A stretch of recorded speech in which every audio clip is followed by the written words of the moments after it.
Hi, I'm Eric at Ups and Downs Farm in Citra, Florida, and this is Florida Natural Farming. Hi, Norman. So Frog Valley Tropical Farm is pending. We sold it to a young couple. Sold it to a brighter future. That's exactly what I wanted. Family of 3, I think. I know. They got kids and I don't know how many, but that's what that place needed. And can you imagine being able to grow up there? Growing up with the tropical fruit trees? Because that's what'll happen. Because there's so many planted there that... Hi, Chloe. She's a little girl. That they'll start fruiting while they're there. So it'll be like being able to taste all these different fruits for kids. And I guess you got to be pretty smart if you're investing in a tropical food forest like that when your kids are young, because it's just, everything I've seen, kids that start out eating a lot of different nutrients, a lot of variety in their food, they have healthier outcomes as adults. So smart people, vegan, I think, and they want to continue, they want to improve it being a farm, functioning more as a farm. So they have experience in that, and they seem really cool. So stay tuned. I'm sure they'll want me to give their number if they're going to do it on my YouTube videos. So in about 4 weeks, I have to be completely out of there. It's kind of sad. It's kind of sad. I love that place, so I want to make sure it succeeds. So it seems like it's on the right path. Our real estate agent, Renee Bartum, he has a listing. You can look on Zillow, his name, or I can get it to you. Maybe I'll put it in the notes. But he is just an awesome person, and the zebus really liked him. And the zebus mean so much to us. So we sold the farm, but we also got 2 new zebus, and miniature zebus, a little heifer and a little bull, and they're scared to death. They were dehorned, and they just don't like humans. They're not like our little zebus who we do not dehorn. But I waited a year for this little bull. I think it's been a year. And in fact, I know it has. And we finally got him. I don't want to scare him. I'm going to see if I could zero in on him. They're so cute. He's so cute. I'll do the picture of him and boy, that cat on the video, because they're just so cute. They're there. Really nice little paints. The bull's on the left and the heifer's on the right. He's Capretta Farms hawk. Actually, is like Bogle Farms hawk, but he has the name Capretta Farms hawk out of 2 of Rick Bogle's, out of his bull and out of Pepsi's brother. So he's out of Belle Pride.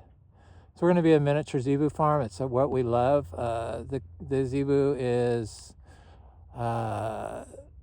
soil manifested in an animal form, I believe.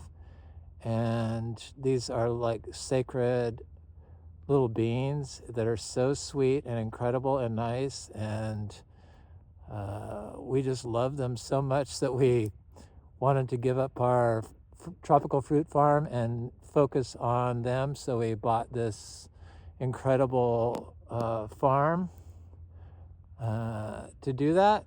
And it would have been nice to hang on to Frog Valley Tropical Fruit Farm, but just too hard. It's 3 hours away. So I'm really happy that it has a new younger family ownership soon, and that's all I'm going to say. So I'm here at Ups and Downs Farm, and the cows are out on pasture. They noticed the little babies from a distance. They're over here. They're like doing a standoff thing, protect the herd. They all stared at him though. They could probably feel their energy, that they're scared to death, so they're letting them relax. And we had to put up fence, so we've been doing that. Just this wire so to keep them in. So we're going to try to do that to all these pastures. It's pretty easy. So the miniature zebu manure, it just makes stuff grow. It's pure humus. It's incredible input, and they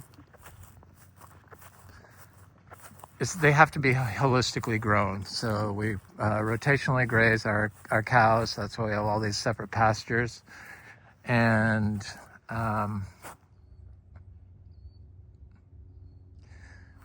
we don't give them mineral blocks.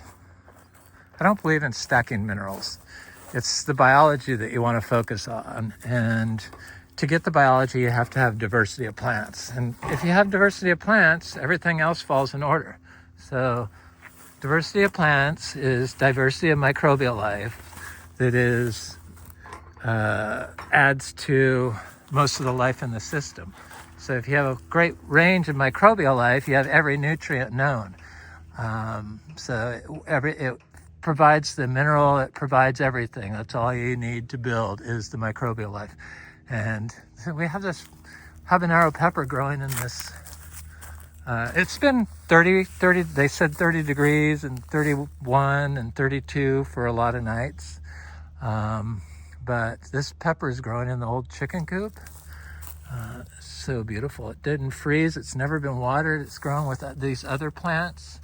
The tomato, it never froze, and more tomatoes. And the tomatoes that are in with the other plants look better than the other ones. So the one on the edge doesn't look that great, but this one looks a lot better. Could be. No, it's not any more covered. But I threw some other seeds in here. The ground is really soft. It's the difference between where it's mowed. So that makes a difference. Once you add the diversity in the soil,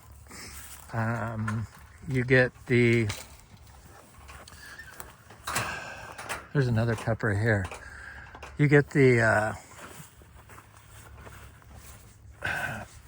water and the nutrients and all the little bodies, the variety of bodies that turn into microbial necromass, which is dead microbes, and those microbes feed the plants in the proper nutrients that the plants need to grow in, because they grow communally. The diversity grows as one. A monocrop does not. It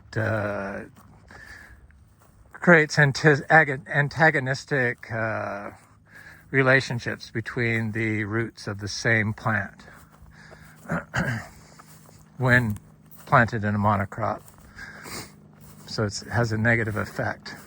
Probably because there's not enough variety of microbial life to have different shaped bodies and stuff, which would add to the aggregation of the soil, I would think.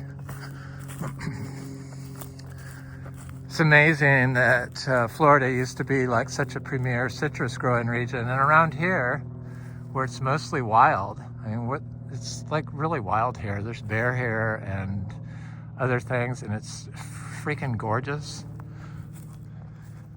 Totally quiet, a random plane here and there, but no traffic. It's just incredible.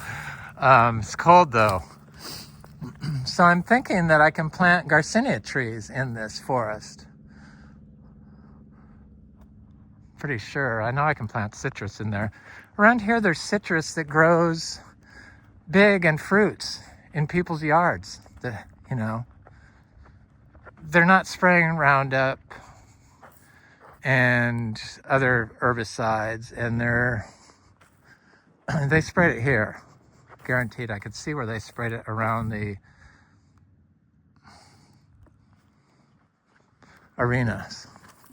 And around here, nothing grows. It's a sure sign. And it's lower than the other parts because it is compacted. If it doesn't have the microbial life in the soil, it gets compacted. So simple. So this University of Florida is coming out with GMO citrus.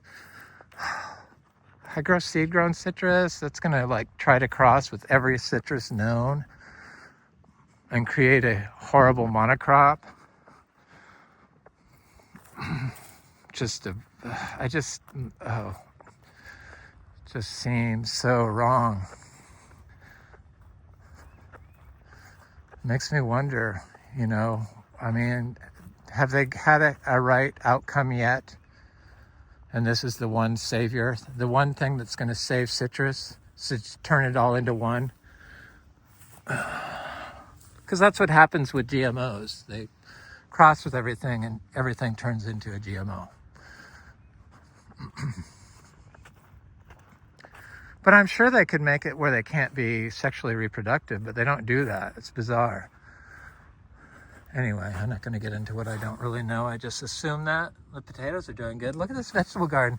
So probably if I would have threw a mix of wildflower seeds in here, it would have been further along. This is a dry farm vegetable garden in a horse riding arena with the only input being raw zebu manure. You can mix raw zebu manure into the soil and plant your seeds in it and harvest after 30 days without any issues for food safety, according to the USDA. Of course, you have to have the right manure. They fail to say, if you have a manure that doesn't have the proper microbial homeostasis going on, the chances of coming up with a protagonist to humans, an antagonist to humans microbially is pretty big.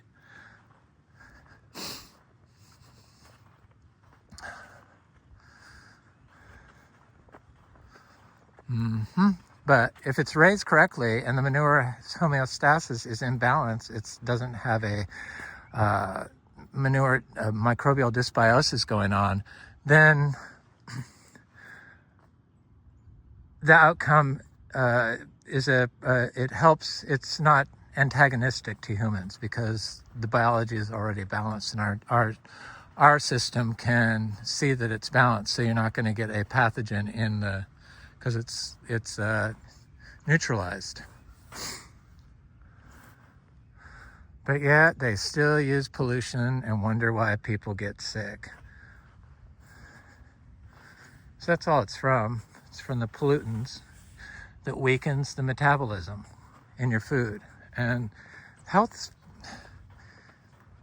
functional health people and doctors and stuff that talk about diet, they always fail to mention how that food is being grown. Where's that water being distributed from? Is it from plastic? Is it being grown naturally? Is it being grown organically? If so, is the organic up to the biodynamic standard, which is pretty much above organic?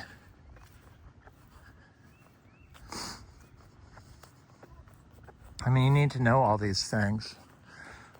And the food you eat from these places that provide polluted food make our bodies function like they're polluted, because that's what it is.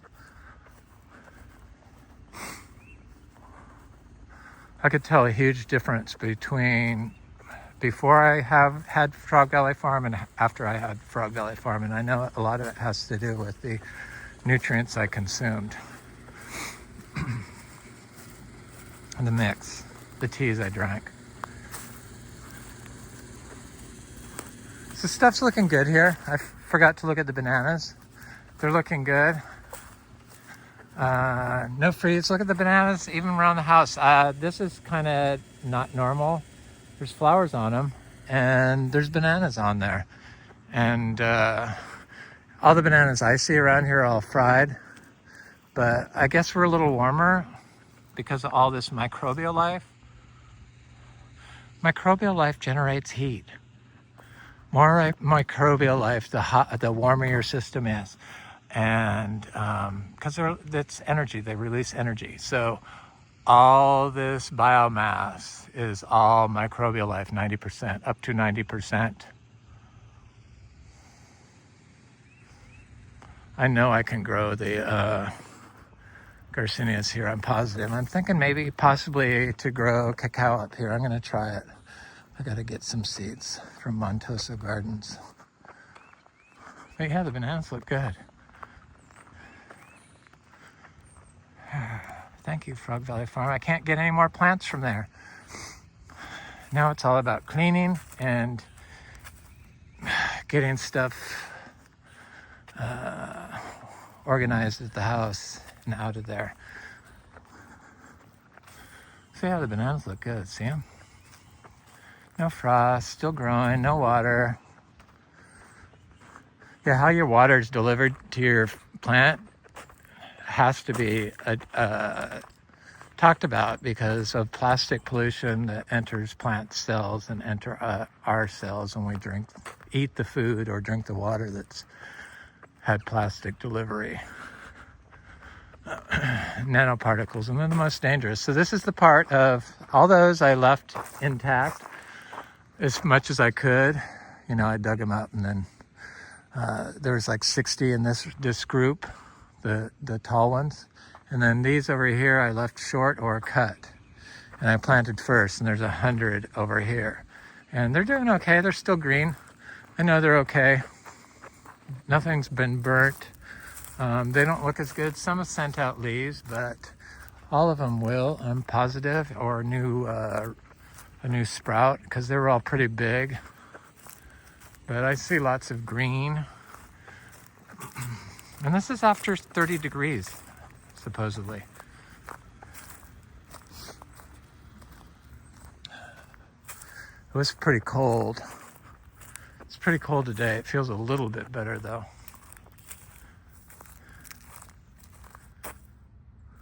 Yeah, they look good. They're popping up slowly but surely, even at 20 degrees or 30 degrees. So far so good. I'm lucky. But, I mean, look at this forest. This helps for sure. That's all energy.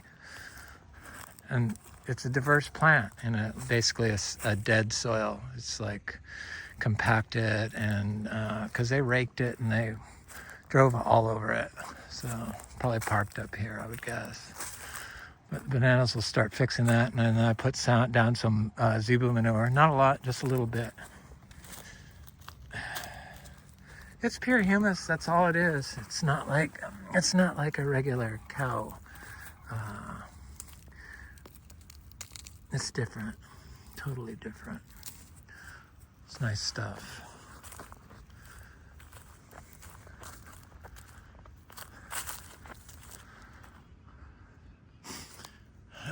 Yeah, so I started some seeds, and I left some of my aeroids out. And I left, these look good.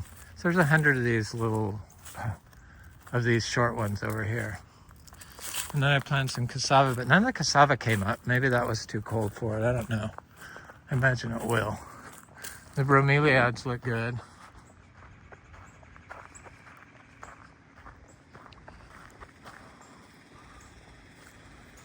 I gotta get rid of this plastic fence. Lots of plastic around here. Oh, these got a little fried. It looks like a little cold, but not too bad. No, they look okay. Probably needs water is what it needs. And the licula palms made it. That's what really surprised me. They were all started in compost. We used to make biodynamic compost, but I still make compost where I applied the preps. But that, I got the preps and they were in plastic, so I'm not sure how good that is. I think that has the ability to cancel each other out, to be honest with you. These are little tangerines my friend Frank gave me.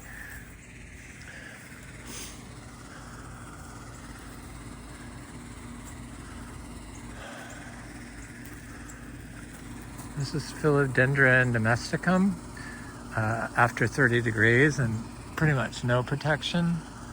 This is a philodendron that got trashed during the move though. But look at my Garcinia madruno. No protection. Kind of close to the house. But it doesn't have any black spots on it or anything. The first cold it got a couple of little dark spots, round dark spots on the leaves, which is indicative of cold stress. But it went away. Garcinias are amazing. They can adapt. So diversity of biology in the form of plants in the soil. The plants exchange nutrients and resources between the different plants, and they combine it into their phenotype. And so it makes the whole system really stronger. And the only way to get it is with the diversity of the different plants. So this doesn't have a lot of diversity. It's mostly bromeliads and grass, but I'm going to add stuff to it as I go along. I thought I was going to do it from Frog Valley Farm, but I don't think I'm going to be able to, I can't do it anymore. So I had to stop. I haven't been down there anyway. My partner's down there. Yep. Oh, I got to look at the citrus. I just saw this mushroom over here. I had to see, what is this? Yeah. Cool mushroom.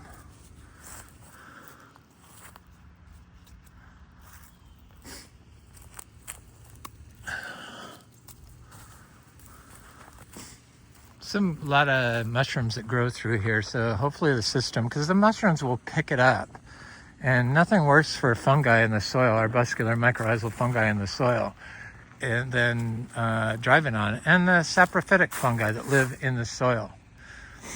They're plant beneficial also, and they take necromass and feed it to the system, so dead microbial life.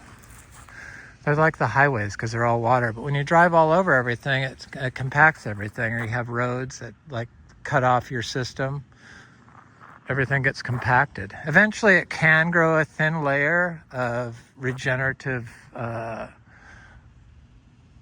connects the system, but it takes a while, and you have to add a lot of biology. You add biology by planting the plants. Could speed it up with miniature zebu manure or zebu manure, but miniature zebu holistically grown. I bought these camellias a while ago. Look at this. I love these. The farmer's market, Alachua. So pretty. And this one. They look good. Beautiful. Florida's gorgeous. I mean, look at this. I don't know where the horses are across the street, but they're usually out. But their light was not on last night. Here's a camellia. This one, look at this one.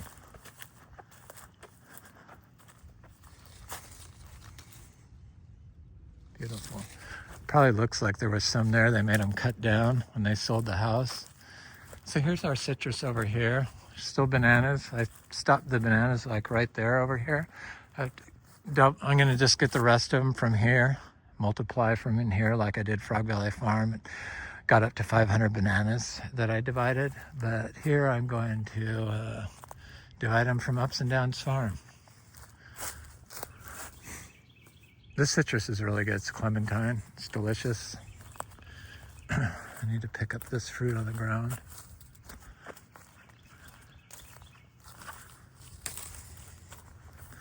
Yeah, rather than look at what actually fixes the citrus, and you don't have to do a GMO, which would be to grow naturally and focus on the soil and focus on diversity of the soil in the orchard floor.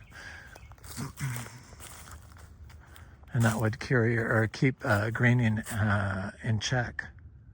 But they don't look at that. There's no money in it. It's bizarre.